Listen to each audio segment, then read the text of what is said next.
In engineering, there's this concept of a noisy signal. Essentially, when you're sending a message, there's a chance that it'll pick up a lot of interference along the way.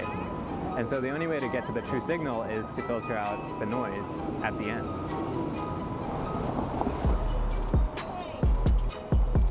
The amount of information we are taking in daily has skyrocketed, and there's no signs of it slowing down. But if you've ever gone for a walk in the forest, you're actually taking in a lot of information. So it's not the amount of information that you're taking in, it's the nature of it that's the problem.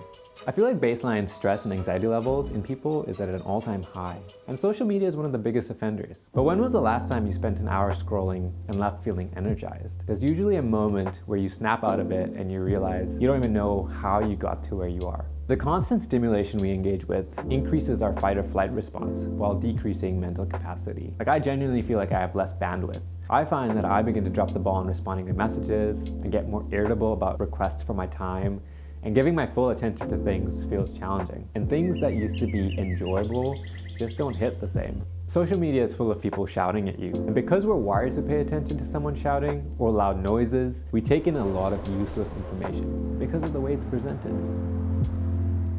There's a reason the idea of a dopamine detox really resonates with us. The problem is, though, that dopamine itself isn't a toxic element. Bad content is.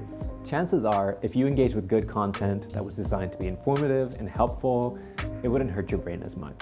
Filtering the noise is necessary for survival. You regain capacity and learn to protect that mental bandwidth. You've got to build a really strong internal filter that learns to click off if someone's using retention tactics to get your attention, but not necessarily give you any value. And that's something that you're gonna have to just learn how to build for yourself. That's so cute. Very cute. Oh, he's coming, dude, he's like coming over. I remember when I first had to build a filter, and it was around the time when there was just a lot going on in the world. A lot of people were just posting their opinions in a volatile way on social media. I would just find myself getting so exhausted having to take in that information that was coming in that specific way. And so I just had to unfollow a lot of people. It was unfortunate, but I noticed instantly how it changed the way that I was experiencing life.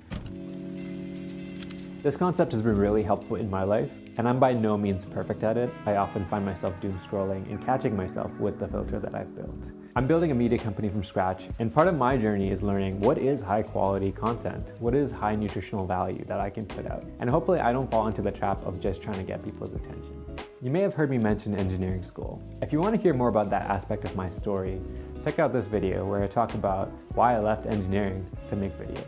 Good? Cool. Good to go? I literally saw a video this morning where this guy was saying something about a mango, and when you just read the captions, it was total garbage, but he was yelling it the whole time, so it was like super engaging. But when you think about what he was actually saying, there's nothing there. Mangoes.